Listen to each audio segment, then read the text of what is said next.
Krishna, muchas gracias por estar presentes para la clase de Srimad Bhagavatam de hoy, correspondiente al sexto canto, capítulo primero, titulado La historia de la vida de Ajamila.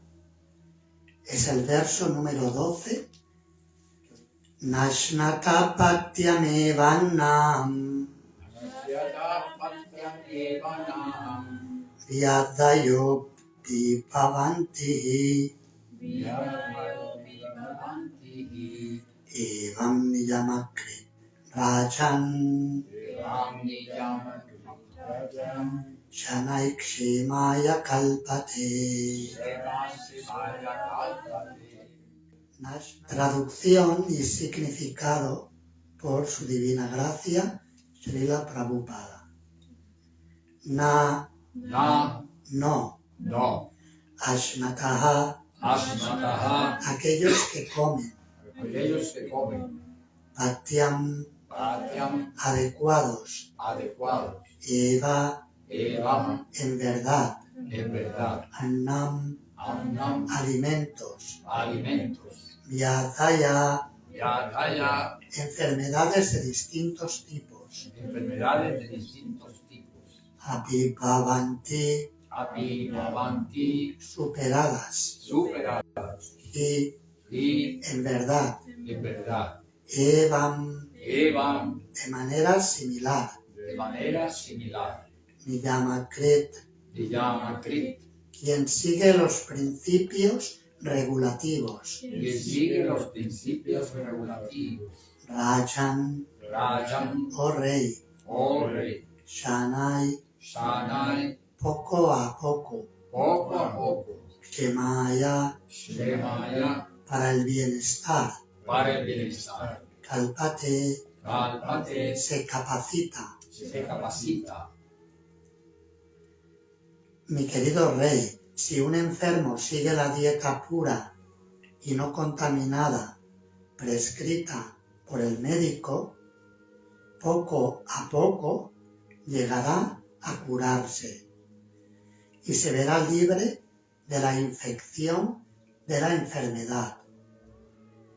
Del mismo modo, si seguimos los principios regulativos del conocimiento, poco a poco avanzaremos hasta liberarnos de la contaminación material. Y lo quería repetir para que quede más grabado. Mi querido rey, si un enfermo sigue la dieta pura y no contaminada, prescrita por el médico, poco a poco llegará a curarse y se verá libre de la infección de la enfermedad. Del mismo modo, si seguimos los principios regulativos del conocimiento, poco a poco avanzaremos hasta liberarnos de la contaminación material. Significado. Si una persona cultiva conocimiento, aunque se base en la especulación mental y sigue estrictamente los principios regulativos que se establecen en los Shastras y que se explican en el siguiente verso, poco a poco llega a purificarse. Por lo tanto, el plano del jnana o conocimiento especulativo está por encima del plano del karma o acción fruitiva.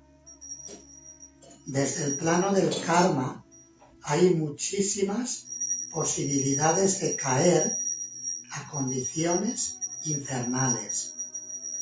Pero la persona establecida en el nivel del jnana se salva de la vida infernal, aunque todavía no está completamente libre de la infección. La dificultad estriba en que cuando nos situamos en el plano del Jnana, pensamos que nos hemos liberado y nos hemos vuelto Narayana, Bhagavan. Esa es otra fase de la ignorancia.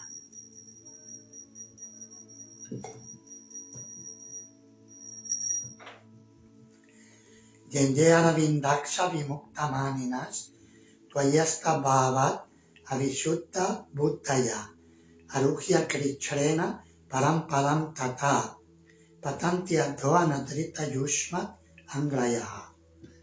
Bhagavatam 10.2.32. La ignorancia lleva a la persona a especular y considerarse liberada de la contaminación material sin realmente estarlo. Por lo tanto, como no se refugia en los pies del loto de Krishna, acaba cayendo, incluso si se eleva hasta el nivel de Brahma Jnana, el nivel de comprensión del Brahman. No obstante, los jnanis, por lo menos, saben distinguir entre lo pecaminoso y lo piadoso, y actúan con gran prudencia conforme a los mandamientos de los Shastras. Nashnata patyam evannam yatayo vivavantihi evam niyamakrit rajan shanaik shemaya kalpate. Mi querido rey, si un enfermo sigue la dieta pura y no contaminada prescrita por el médico, poco a poco llegará a curarse y se verá libre de la infección de la enfermedad. Del mismo modo, si seguimos los principios regulativos del conocimiento, poco a poco avanzaremos hasta liberarnos de la contaminación material.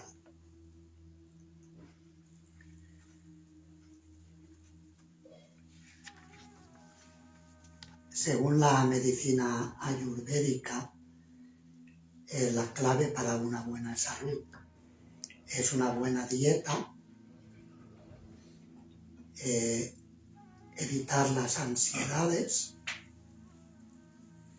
y mantener la limpieza. Esas son las tres claves para mantener la salud.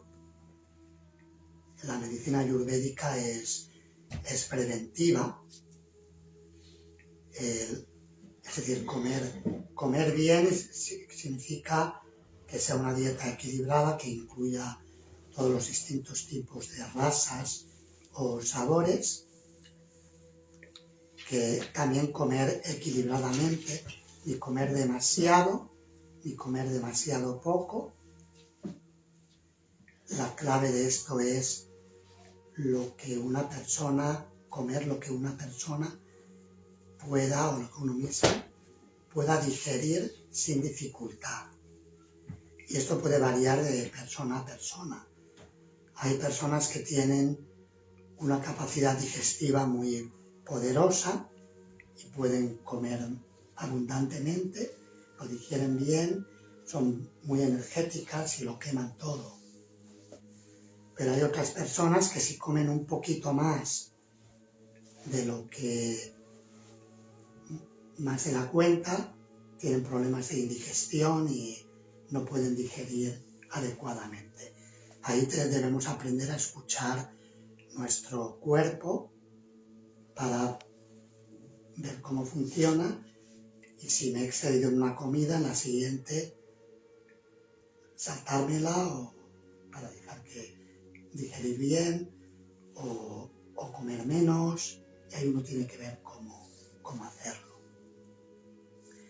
Y esto se utiliza aquí como ejemplo, como metáfora, para referirse al conocimiento espiritual.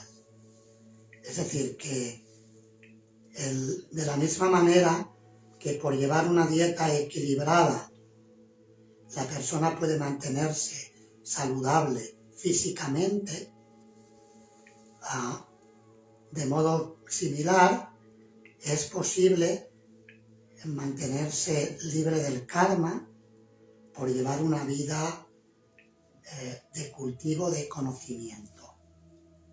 El cultivo de conocimiento es la base para avanzar en la vida, es lo que hoy en día se denomina autoconocimiento. Autoconocimiento no es solamente el conocimiento del cuerpo y de la mente, sino también el conocimiento del alma eterna. Esa es la parte más importante del conocimiento. Y ese conocimiento quema el karma.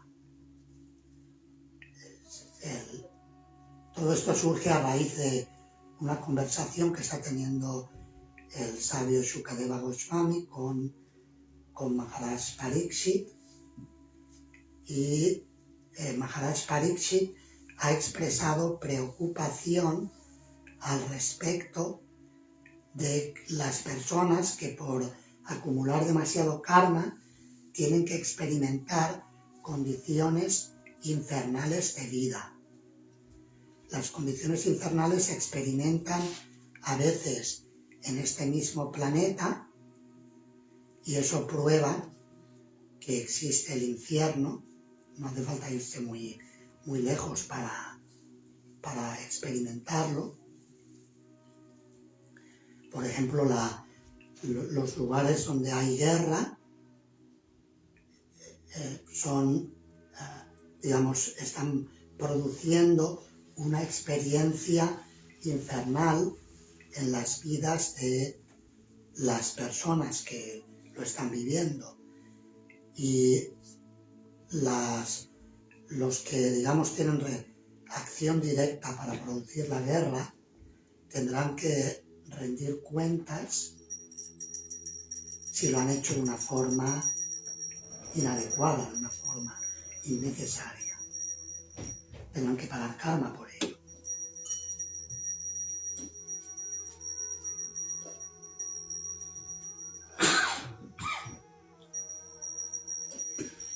Entonces, primeramente, Shukadeva Goswami hizo una propuesta de contrarrestar el mal karma con buen karma, o por medio de un proceso de expiación o de rituales para contrarrestar el mal karma. Y Maharaj Pariksit no estaba muy convencido con esa respuesta, porque decía que era como el baño del elefante, que después de bañarse cuidadosamente en el lago, el elefante se revuelca en la tierra y se vuelve a ensuciar. De la misma manera, si purificamos el karma, pero no atajamos la raíz que crea el karma, no estamos solucionando el problema. Es como si tengo una enfermedad, pero solamente ataco los síntomas. Puede que la medicina alopática muchas veces hace esto, te tapa los síntomas, pero no cura de raíz la enfermedad. Si bien es cierto que también tiene métodos para atajar la enfermedad de una forma más intensa, pero generalmente no va a la raíz que causa la enfermedad, que puede ser, por ejemplo, siguiendo la metáfora que se utiliza aquí, el comer mal. Si alguien no come correctamente, experimentará enfermedad. Por lo tanto, si queremos dejar de tener enfermedad, hay que empezar a comer correctamente. De la misma manera, si queremos dejar de tener karma, debemos empezar a vivir en base al conocimiento. Tener una base de conocimiento de quiénes somos y cuál es el propósito de la vida. De otro modo, el resultado será equivocado. Srila Prabhupada solía dar el ejemplo de que si hacemos una serie de operaciones matemáticas y nos equivocamos en una de ellas, el resultado final se va a ver afectado, aunque todas las demás operaciones que hagamos posteriormente al error las sumemos o multipliquemos correctamente. Si por ejemplo sumo 2 más 2, 5, por 2, ya me estoy equivocando, ¿verdad? Ya en lugar de 8, que sería el resultado correcto inicial, si hubiera sumado bien al principio, voy a dar 10 y luego cuando vuelva a hacer otra operación, siempre el resultado va a estar equivocado. De la misma manera, si actuamos en la vida en base a la ignorancia, sin saber quién soy, el resultado va a ser erróneo. Si pienso que soy un cuerpo hecho de materia, el resultado final va a ser que voy a buscar la felicidad en la materia. Y no voy a estar satisfecho porque la materia no da felicidad, o da una felicidad superficial, una felicidad temporal. Y todo eso genera karma. Por ejemplo, el Vishnu Purana dice, avidya karma samgyanya, que el karma proviene del avidya o de la ignorancia. Por eso en la Bhagavad Gita, Krishna en varias partes, especialmente en el capítulo 4, nos habla acerca de la importancia del dhyana o del conocimiento espiritual para contrarrestar el karma y por tanto el sufrimiento. Voy a leer 3 versos que nos hablan de esto. Apichet, el capítulo 4, verso 36, por si alguien tiene el aparato y lo quiere buscar. Apichet asipapepya sarvepya papakritamaha sarvam dhyana pladenaiva vrichinam santarishyasi. Y esto significa, aun cuando se te considere el más pecador de todos los pecadores, cuando te sitúes en el barco del conocimiento trascendental, serás capaz de cruzar el océano de los sufrimientos. Es decir, si somos náufragos en el océano del sufrimiento material, el océano del karma, pero si nos rescatan con un barco, podemos cruzar todo ese océano del karma. Esa es la idea. Otra metáfora en el verso 37. Yatai damsi samitoknir basmasat kuruter junar gyanakni sarva karmani basmasat kurute tata.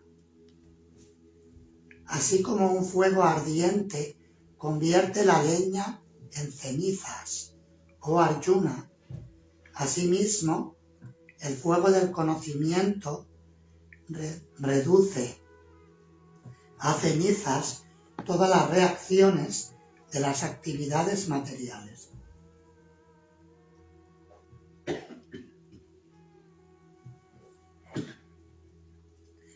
El karma se compara al combustible que echamos al fuego. A veces habla de cuando hay un problema y le decimos a otra persona, no le eches más leña al fuego, ¿verdad? Si hay un conflicto y alguien sigue hablando de una forma violenta, le decimos, no le eches más leña al fuego.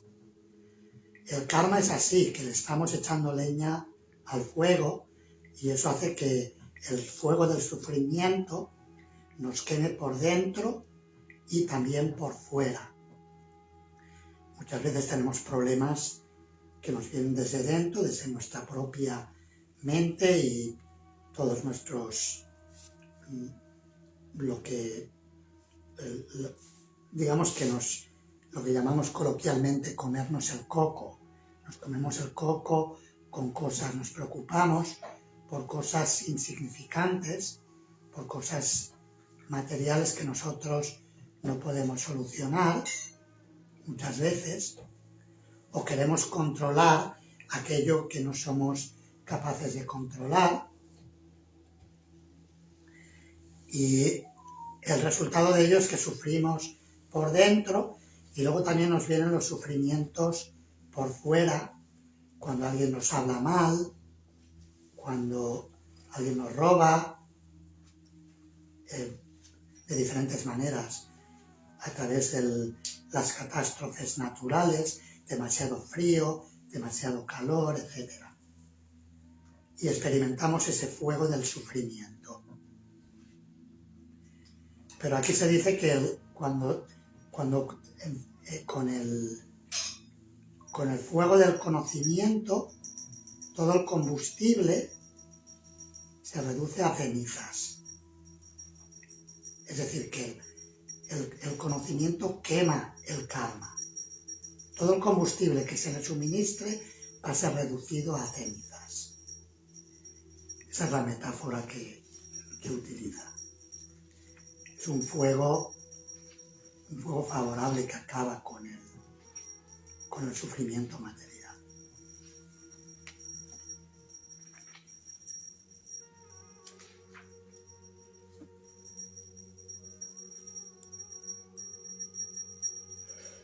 ¿Alguna pregunta que queráis hacer sobre lo que hemos expuesto hasta el momento? Hay más, pero es por si algo no está claro. Por eso aquí Srila Prabhupada, al final del significado, dice que los gyanis saben distinguir entre lo pecaminoso y lo piadoso y actúan con gran prudencia conforme a los mandamientos de las escrituras, de los shastras. Es decir, que el cultivo del conocimiento es el primer paso en la vida espiritual. Cuando se cultiva conocimiento, empezamos a despertar y a ver las cosas de una manera más clara. Pero el cultivo de conocimiento no lo es todo. El conocimiento tiene que despertarnos al bhakti o a la entrega y a la devoción, al servicio devocional. Si no hay, si no hay bhakti, el conocimiento puede hacernos creer que estamos más avanzados de lo que estamos. Y eso nos va a atar al mundo material. Y por eso veremos que este proceso en los versos siguientes, los versos de mañana, se acepta por un lado, pero por otro lado se nos dice que tengamos cuidado, porque aunque quememos las malas hierbas, a la primera oportunidad, si no hemos arrancado de raíz la mala hierba, a la primera oportunidad vuelven a crecer. De la misma manera, los deseos de realizar actividades materiales, si no hemos arrancado de raíz dichos deseos, vuelven a crecer a la primera oportunidad. Y por eso vemos que incluso si una persona cultiva conocimiento espiritual, se puede manifestar en esa persona la tendencia a realizar actividades materiales. Y veremos que luego la solución que da es el bhakti. La entrega total es la solución definitiva para el enredo del karma y del sufrimiento. Pero aquí se nos dice que no obstante el cultivo del conocimiento es importante y es algo muy bueno. Y por eso en la práctica del yoga encontramos, se habla de los yamas y de los niyamas, los diferentes, las abstinencias y las virtudes del espiritualista. En el verso de hoy se habla de niyama, dice Evam niyama krit raja. En la tercera línea, niyama se refiere a las prácticas favorables, las virtudes del espiritualista, que en los Yoga Sutras de Patanjali y también en el Srimad Bhagavatam se describen, son 5, son la limpieza, shaucha, la satisfacción, santosha, la austeridad, tapas, el estudio, el cultivo del conocimiento, svadhyaya, y la devoción a Dios, Ishvara Pranidhana. Estas virtudes es muy importante cultivarlas. Dice aquí que esto hace que gradualmente nos vayamos liberando del enredo material. Por lo tanto, es importante el ser disciplinados en nuestras vidas para poder progresar espiritualmente en cualquiera de los procesos trascendentales, en el proceso de Jnana, el yoga o bhakti. En todos los niveles es importante esta niyama krit, esta práctica diaria de la autorrealización. ¿Preguntas o comentarios? Una pregunta. En relación al significado de este tema del conocimiento, ¿cómo se relaciona la especulación mental? O sea, ¿qué es y cómo uno la detecta cuando está especulando?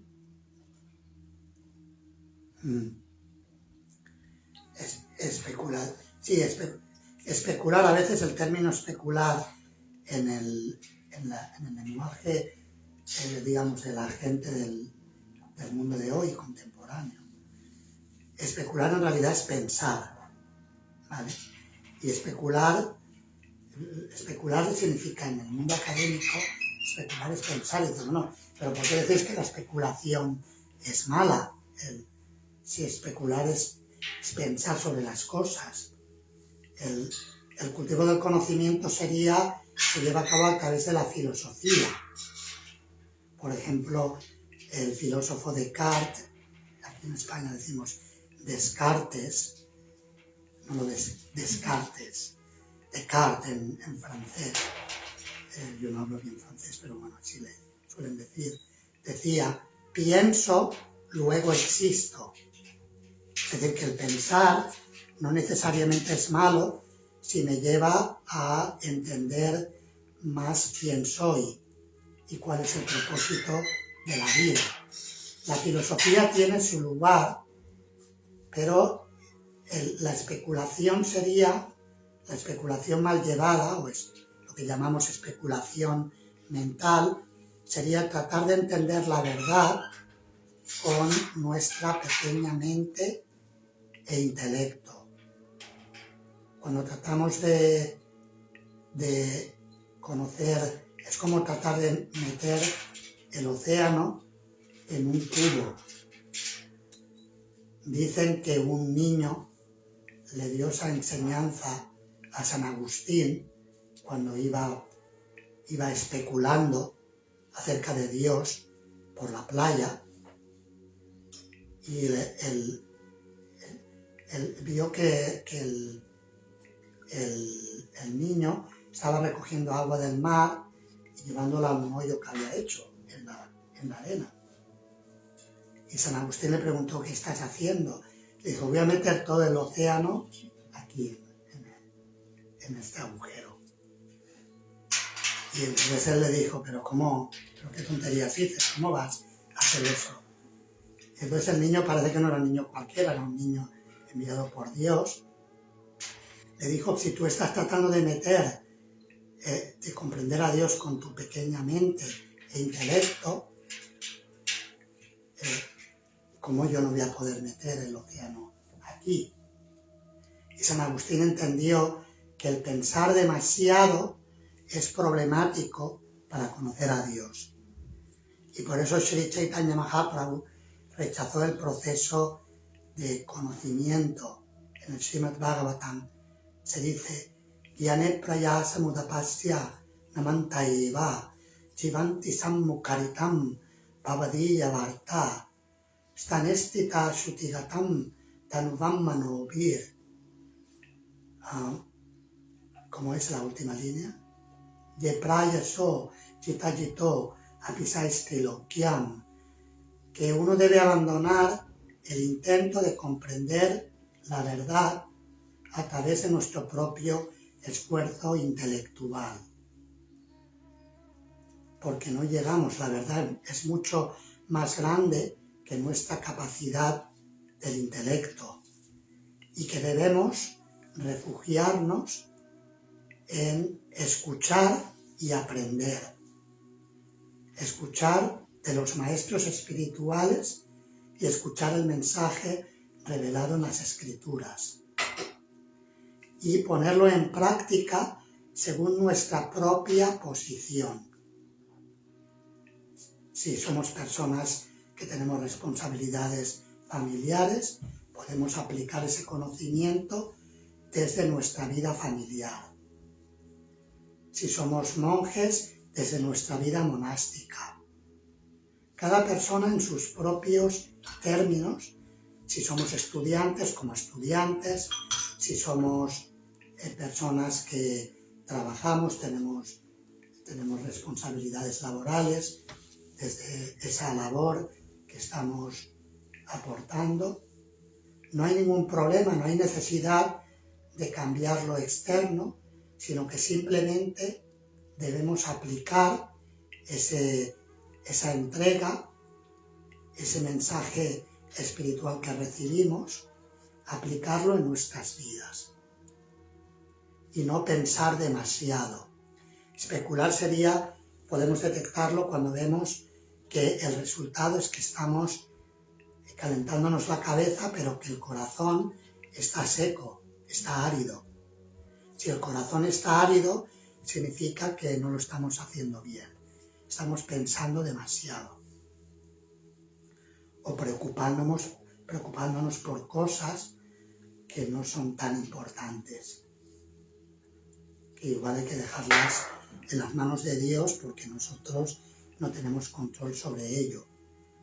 Nosotros podemos realizar nuestro servicio, nuestra ofrenda, cualquiera que ésta sea, pero el querer controlar el resultado está más allá de nuestra capacidad. Lo hacemos lo mejor posible, pero luego dejar que sea Krishna quien otorgue el resultado. No sé si eso responde a la pregunta. Sí. Entonces, me quedé... Una vez, Su Santidad Radhanath Swami Maharaj, no me acuerdo el contexto, pero yo estaba dando vueltas a una cosa y me dijo, piensas demasiado, indicándome que no era necesario pensar tanto sobre el tema, que estaba bien, que había que dejar que Krishna controle. Me había quedado pensando, Maharaj, muchas gracias, en que esos pensamientos, ese pensar demasiado con nuestra pequeña comprensión hace también que a veces generemos teorías que nosotros creemos que es así y presentarlas como una verdad cuando la verdad no es esa. Correcto, sí. Sí, ayer, por ejemplo, sí, así es. Ayer estaba leyendo un artículo que me envió Hanuman Prabhu, que ha publicado Radhika Raman Prabhu, el el erudito de la Universidad de Oxford, devoto, con este nombre espiritual. Dr. Ravi Gupta está en la Universidad de Utah, en Estados Unidos, y escribió un artículo sobre el tema, que aquí en España no es un tema que haya generado mucha polémica, pero en algunos lugares, en Estados Unidos, hay devotos que se han metido mucho en el tema. De las ediciones antiguas de los libros de Srila Prabhupada del BBT y las ediciones, las últimas ediciones revisadas. Y se ha llegado a crear incluso a llegar a demonizar a los que hicieron los que hicieron las revisiones. Sin embargo, lo que este devoto, él no emite un juicio de valor, pero sí que todavía estoy a mitad del artículo, es un artículo bastante largo. Si a alguien le interesa se lo puedo pasar, está en lengua castellana, muy interesante.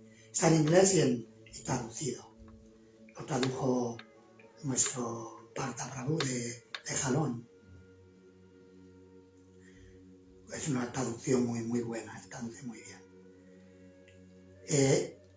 Lo primero que apuntaba es que había que fijarse primero, como se habla, como si se hubiera corrompido lo que escribió Prabhupada. La primera edición es la que está bien hecha y las otras no están bien hechas. Cuando lo primero que hay que recordar que los libros de Srila Prabhupada no los hizo él solo. A ver si me explico. Eso es lo que puntualiza. Él estaba dictando y había gente que transcribía. Si los que transcribían mal, pues habrá que revisarlo. No habrá que dejar que la primera edición es la mejor porque es la primera. No, si está mal hecho, si algo está mal transcrito de la grabación, pues habrá que corregirlo. Y no quiero decir con esto que me ponga de parte de los que digamos, la edición del BBT última. Yo confío en el criterio de los que han trabajado en ello. Pero tampoco tengo problemas si alguien prefiere leer la edición antigua porque cree que es la voz de Prabhupada, la primera voz de Prabhupada. Habría que verlo, si esa primera, porque llegó primero en nuestras manos. Digo esto por la cuestión del especular, que a veces alguien se hace una idea de que algo es la verdad y la defiende a capa y espada y pisa al prójimo y demoniza a quien no hay que demonizar, simplemente por una convicción que yo me he creído que eso es la verdad absoluta. Y pasa muchas veces dentro de la misma, entre comunidades religiosas y a veces dentro de la misma comunidad. A San Juan de la Cruz casi lo matan miembros de su propia comunidad, simplemente porque él abogaba por volver a la regla primitiva, a una vida más austera y más intensa de vida espiritual, y porque los miembros de su orden en aquella época se habían relajado bastante y lo vieron como un peligro para la orden y lo encerraron en prisión en el monasterio. Y se tuvo que escapar, prácticamente hablando, literalmente, según cuentan los biógrafos, desnudo prácticamente hablando. Tuvo que romper el hábito para escaparse por la ventana, por la terraza, por un lugar por donde pudo meterse, y prácticamente hablando desnudo, utilizando el hábito como cuerda para saltar del edificio, se escapó. Es decir, que a veces dentro de las mismas comunidades religiosas, si no somos cuidadosos con nuestras convicciones, podemos hacer mucho daño a otros o a la misma comunidad por no respetar que otras personas lo puedan vivir de una forma diferente. Hay lugar para la individualidad en la conciencia de Krishna, evidentemente dentro de unos márgenes. Es como si estás conduciendo, te puedes mover de carril, pero hay unos márgenes, hay unas normas, etc. Tienes que seguir la ley. No sé si eso se refería a esto. ¿Sí? ¿Algo quería decir más cosas? No, porque muchas gracias, Mujer, porque me ubicó en varias cosas. ¿Alguna otra pregunta o comentario que queráis hacer? No sé cómo estamos de tiempo, quedan 6 minutos. Un comentario. Yo veo que aquí has hablado de Niyama y veo que aquí Prabhupada traduce como a quien sigue los principios regulativos. No, o sea que no le da ninguna importancia al Niyama, digamos, del yoga que practica la gente normal, y sí que le da importancia a seguir los 4 principios regulativos, que son de los que siempre se habla. Nosotros no suele hablarlo, claro. Sí, de todos modos, cuando dice los principios regulativos, no solamente habla de los 4 principios regulativos, sino habla pero habla de los principios regulativos de la práctica del conocimiento. Aquí, en este caso, está hablando del conocimiento porque el verso anterior habla del proceso de conocimiento, cómo se contrarrestara la ignorancia, pero el Niyama no habla.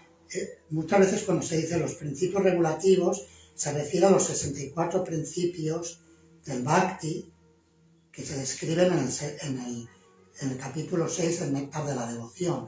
Por supuesto, los 4 principios regulativos también, pero los 4 principios regulativos, lo vamos a mirar ahora en el Néctar de la Instrucción. Srila Prabhupada se refiere a ellos como Yama.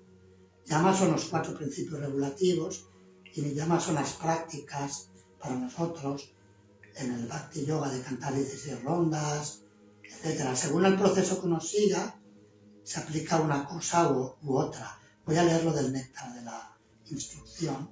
Un segundito que lo abra.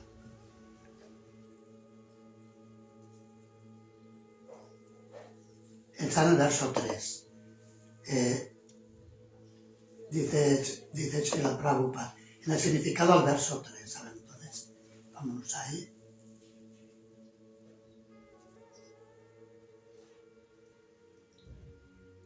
Sí, depende del contexto, se puede traducir de una manera o de otra. No, ese era solo un comentario que veo que... No, pero bueno, lo matizo porque... Pero sí,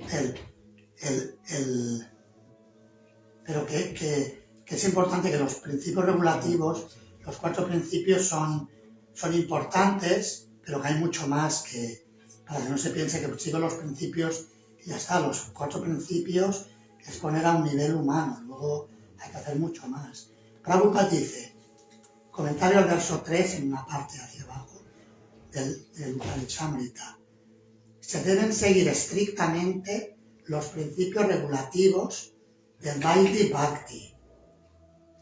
Dice, además de estas 4 prohibiciones, Yama, hay unos principios regulativos positivos, Niyama, tales como cantar diariamente 16 rondas en las cuentas de Japamala.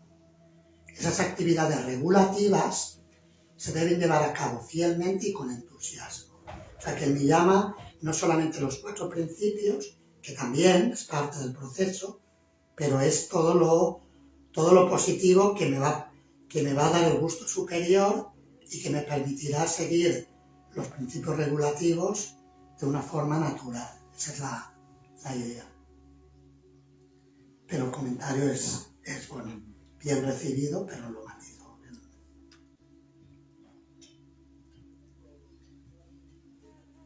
Bien, vamos a terminar, ya es la hora. Muchas gracias, Hare Krishna. Srila Prabhupada de aquí, ya.